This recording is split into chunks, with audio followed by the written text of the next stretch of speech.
My name is Patricia, and I'm 32. Losing my mother at a young age left a void in my life, but it also created a strong bond between me and my father, who raised me on his own, always making sure I had everything I needed.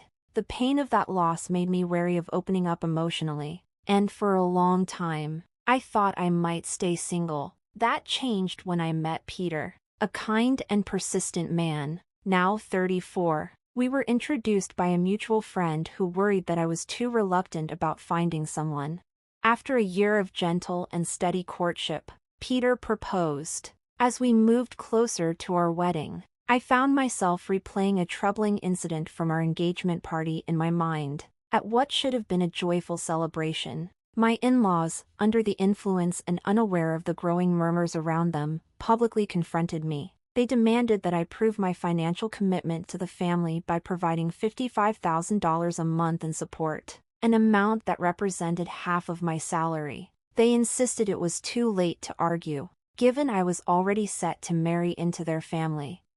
I was shocked by their audacity to make such demands so openly, my face growing pale with disbelief. Just as I struggled to respond, my father stepped in, firmly taking the microphone from them. With a calm but stern tone, he reprimanded them for their behavior, making it clear how disgraceful their demands were. The incident left me shaken and reinforced the cautious approach I've always had when it comes to relationships. Despite my love for Peter and the unwavering support from my father, navigating these family dynamics has been challenging. When Peter and I first started dating, his kindness and thoughtful nature quickly drew me in. He brought a sense of happiness and stability into my life, and it wasn't long before I could see a future with him. When he proposed, it felt like the natural next step. Peter always knew how to comfort me whenever doubts arose. "I'll be here until you feel ready," he would say. "I love you, Patricia, and you can always count on me." His reassurances made me feel safe and loved, deepening my affection for him. When I told my dad about our engagement, he was overjoyed, even tearing up at the news. "Patricia, I'm so happy you're finally settling down," he said with emotion. I jokingly teased him for being so sentimental. It was a side of him I rarely saw. "I used to worry you'd never get married," he admitted, surprising me with his honesty. His happiness and pride meant everything, especially knowing how much he had sacrificed to raise me on his own. As Peter and I got swept up in wedding planning, our lives became a blur of activity. Weekdays were consumed by our jobs, while weekends were dedicated to arranging the details of our big day. Free time became a rare luxury. Still, we eventually found a day to visit Peter's parents for the first time since our engagement, eager to make time for the visit despite our hectic schedules. As we pulled up to his parents' house, a flutter of nerves stirred in my stomach. Peter noticed and gave me a reassuring smile. "Don't worry, my parents are really kind," he said, trying to ease my anxiety. His words helped a little as I rang the doorbell. When the door opened, it was Peter's mother who greeted us. "Mom, I'm home," Peter called out warmly.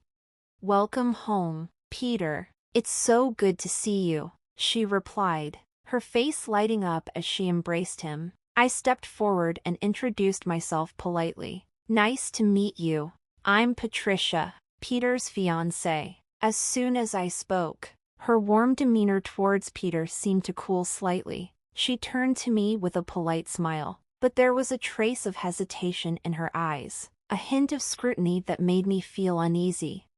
She led us into the living room, where the initial warmth faded into a more formal tone. Her questions came at me like a test. "So, Patricia, I'm curious, what do you bring to the table?" she began, her tone more probing than friendly. "Peter is our only child, our treasure. If you're planning to marry him, you need to be a good fit. Are you worthy of him?" Her bluntness took me by surprise. I hadn't expected such an unwelcoming tone from my future mother-in-law, and I struggled to find the right words to respond. "You'll be joining our family, after all. Are you prepared for that?" she continued, Her expectations clearly set high. While I understood that marrying Peter meant becoming part of his family, the intensity of her questions felt unfair. It wasn't as if Peter's family was a powerful dynasty, and I wasn't even going to be living with them. The pressure of her interrogation made me uncomfortable. As I hesitated, searching for an answer, she grew impatient and snapped. "When I ask you a question, I expect a prompt response. It's rude to keep me waiting." Her voice rose as she pressed. "Are you ready for this or not?" Feeling overwhelmed, I managed to respond, "I hope that Peter and I will support each other in our marriage." Her reaction was dismissive. "That's such a naive thing to say. Your role as a wife is to support Peter. You clearly don't understand the basics." Peter's father, who had been sitting quietly nearby, intervened. "Honey, please calm down." He turned to me, his voice apologetic. "I'm sorry, Patricia. I hope you weren't too upset by my wife's comments." "It's okay," I replied, trying to maintain my composure. I recognized that Peter's mother was protective of her son and might have spoken out of turn.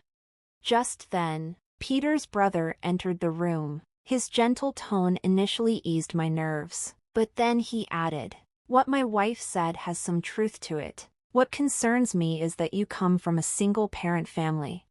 Confused and slightly hurt, I asked, "What do you mean by that?" "Well, being raised by just one parent doesn't have a great public image. We can't exactly be thrilled about someone from such a background marrying our son, can we?" he elaborated. At that moment, I couldn't hold back any longer. "Wait a minute, what's wrong with being raised by a single parent? My father worked incredibly hard to raise me alone.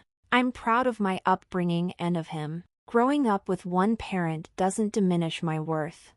The room fell into a tense silence, and I could feel the weight of their scrutiny. As I stood my ground, feeling the weight of their judgments yet resolute in my values, it became clear that Peter's parents held an old-fashioned perspective. They questioned my ability to be a good wife, citing my upbringing by a single parent as a concern. Their doubts extended to whether I had learned essential skills like managing household chores. With conviction, I replied, "I helped my father with household chores all the time. I can cook pretty well, so please don't make assumptions about me." Despite my clear explanation, they dismissed my words and laid down conditions for our marriage. "We'll allow you to marry Peter, but you must promise to prioritize us, as we are his parents." "Can you promise us that?" they demanded. Their request took me aback. It felt more like a transaction than a blessing. Later that evening, feeling sidelined by their domineering attitude, I decided to express my concerns to Peter. "Hey Peter, do your parents always talk to people like that?" I asked, hoping he might understand my discomfort. Peter appeared unfazed. "What's wrong with how they talk?" I was surprised he didn't recognize the issue. "I mean, the way your parents spoke to me and what they said," I clarified. Peter shrugged it off casually. "Oh really? They were just checking if you're ready for marriage." "I get that they're concerned, but I felt like their comments crossed a line," I persisted. Peter's casual response surprised me. "Really? What did they say that was wrong?" "They've given us their blessing, so let's not dwell on it." Though I agreed outwardly, saying, "Yeah, you're right," I couldn't shake the uneasy feeling that Peter seemed to align more with his parents than with me. It was deeply troubling. Sensing my discomfort, Peter tried to reassure me, pulling me into a hug. "Patricia, you don't have to worry so much. My parents are just upset because their only son is getting married," he explained. While his words were meant to comfort me, they didn't fully alleviate my feelings of being misunderstood and somewhat alone in this new family dynamic. I found myself wondering how we would navigate our future together with such differing expectations from his parents. Peter tried to ease the tension, suggesting that his parents simply wanted what was best for us. "They just want us to have a strong marriage like theirs, which is why they might have come off a bit harsh," he explained. I attempted to see things from his perspective, acknowledging that they might hold high expectations for us. However, I couldn't shake off the discomfort caused by their criticism of my upbringing. I believed our marriage should be about us and our mutual respect, not solely about seeking their approval. As I grappled with these thoughts, the wedding day arrived, filled with profound emotion as I walked down the aisle with my father, who had raised me by himself. When Peter and I exchanged vows and rings amidst the sound of applause, I felt overwhelming joy, realizing the significance of the commitment we were making. The reception was a lively celebration, filled with congratulations from friends and family, making it a truly memorable day. Despite my initial misgivings about Peter's parents, the joy of the occasion made me grateful we had gone through with our plans. After the ceremony, we eagerly anticipated officially registering our marriage. However, as we prepared to greet our guests, I noticed Peter's parents were visibly intoxicated, their erratic behavior making me uneasy. An uncomfortable moment unfolded during the reception when Peter's mother, slightly too forcefully, pulled me aside. In a commanding tone, she said, "Patricia, listen to me. After this wedding, you are going to dedicate yourself entirely to us. Be prepared, because we will test you rigorously." Some guests chuckled, mistaking her words for a joke. Shortly after, Peter's father took the microphone, glanced at me, and remarked, "Patricia, aren't you ashamed to wear a dress like that? It doesn't suit you at all." His tone was sharp, and Peter's mother added, "Dear, you should tell her the truth." The mood among the guests shifted, whispers growing louder in disbelief and discomfort. I turned to Peter, hoping for his support and expecting him to address his parents' rude remarks. To my dismay, he remained silent, later saying he couldn't intervene and didn't believe his parents were in the wrong. This response was disheartening, making me realize the challenges we might face as a couple, especially regarding his parents' influence and our differing perspectives on handling family conflicts.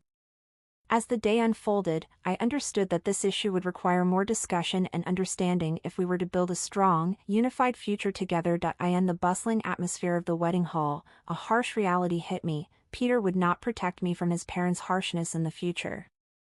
The situation escalated quickly when my in-laws, visibly intoxicated and unrestrained, continued to hurl unreasonable demands at me. "Now that you're married, you need to prove you have enough money to be part of this family," they declared, adding, "After you register your marriage, we expect you to give us a few thousand a month along with your entire bonus." Their audacity left me speechless. Such outrageous demands at our wedding reception were the last thing I anticipated. As I stood there, my face draining of color, my father stepped in. With a firm yet respectful voice, he took the microphone from them. "Enough of this. Don't you realize how inappropriate this is?" he challenged. Peter's parents shot back defiantly. "Why are you interrupting us while we're talking?" they sneered. I always knew this woman's father was no good. Single parents never amount to anything. Their cruel words directed at my father ignited my temper, but he remained composed. "You're worse than I thought. Refusing to meet me just because I'm a single father is shameful. I never expected such bigotry from people associated with a respected figure. I assumed the employees of President Donald would be more decent." The mention of President Donald seemed to startle them, momentarily silencing their harshness. My father-in-law's tone shifted to one of concern as he asked, "How do you know President Donald? He's a business partner of my company and, more importantly, an old friend of mine." My father clarified. He continued, "And speaking of single parents, President Donald himself was raised by his mother alone, so your comments have inadvertently insulted the president of the company you work for." As the realization of their blunder sank in, my father-in-law's demeanor changed drastically. He dropped to his knees, his bravado evaporating in the face of potential consequences. "I apologize, sir. Please don't mention this to the president," he begged. This sudden shift in their attitude marked a turning point in the evening. emphasizing the thoughtlessness of their earlier remarks and the respect my father commanded. As the night unfolded, I contemplated the complex dynamics of our newly extended family and how I would navigate my role within it. Amid the drama, my father-in-law looked utterly defeated, and the guests reacted. Some laughed while others captured the moment on their phones. Standing firm in his principles, my dad replied, "Apologies can't undo what's been said." He approached me, quietly asking if I wanted to leave with him. I nodded, taking the microphone from Peter's hand. "Thank you all for the entertainment, but there will be no wedding," I announced resolutely, addressing Peter, his parents, and all the guests in the reception hall. "I will ensure that all gifts and contributions for this occasion are returned." With those final words, I exited the hall alongside my father. As we left, I caught a glimpse of Peter and his parents, their faces marked by dismay while relatives rushed to gather around them, concern etched on their expressions. The repercussions of that night were immediate. As I returned the gifts and explained the situation, many guests expressed sympathy, commending my father and me for taking a stand against such unacceptable behavior. They appreciated our integrity in refusing to be manipulated by offensive demands. The incident didn't just leave a personal mark. It rippled through Peter's professional life as well. Colleagues who had attended the wedding began to view him differently, tarnishing his reputation due to his inability to defend me against his parents' unreasonable actions. The embarrassment became so overwhelming that Peter felt compelled to resign from his position. Moreover, the president of the company where my father-in-law worked caught wind of the fiasco, leading to severe fallout. Peter's father was demoted and transferred to a less prestigious position in a remote countryside office. The family also faced social repercussions, becoming somewhat ostracized by their relatives due to the scandal. It was a regrettable series of events, but sometimes the consequences of one's actions are unavoidable. In the aftermath, I've focused on rebuilding and strengthening my relationship with my dad. We've been spending more quality time together, finding solace and reinforcement in each other's company after navigating such turbulent waters. The recent upheaval in my personal life has deepened my appreciation for everything he's done for me. One day, he invited me for a heart-to-heart conversation that took an unexpected turn. "Patricia, have you ever considered taking over the business?" he asked, his expression a mix of hope and earnestness. Caught off guard, I hesitated. "Are you suggesting?" I trailed off, unsure of where he was leading the conversation. He smiled slightly. "Why don't you work towards becoming the president of my company?" It was a significant proposal, and from his tone, it was clear he believed I was ready for the challenge. "I'll do my best," I promised, a mix of excitement and nervousness swirling within me. After reflecting on my recent experiences, I decided to focus on advancing my career at my dad's company, setting aside romantic pursuits for now. I aimed to prove to both myself and my father that I could excel and perhaps even become a great leader like him. Currently, I am fully committed to learning all aspects of the business. The work is demanding but immensely rewarding, and I'm eager to embrace every opportunity that comes my way. The ordeal at the wedding underscored just how unreasonable Peter's parents were, turning what should have been a beautiful celebration into a spectacle. Fortunately, since the marriage was never legally finalized, I avoided a potentially disastrous entanglement. Now, free from marital commitments and in-law complications, I can concentrate solely on my professional ambitions. It's liberating to have found such clarity after a tumultuous period. I'm optimistic about the future and thrilled about the prospect of leading the company one day. Thank you for taking the time to follow my story to its conclusion. If you found something meaningful in it, please consider subscribing. I look forward to sharing more updates and insights with you in the future.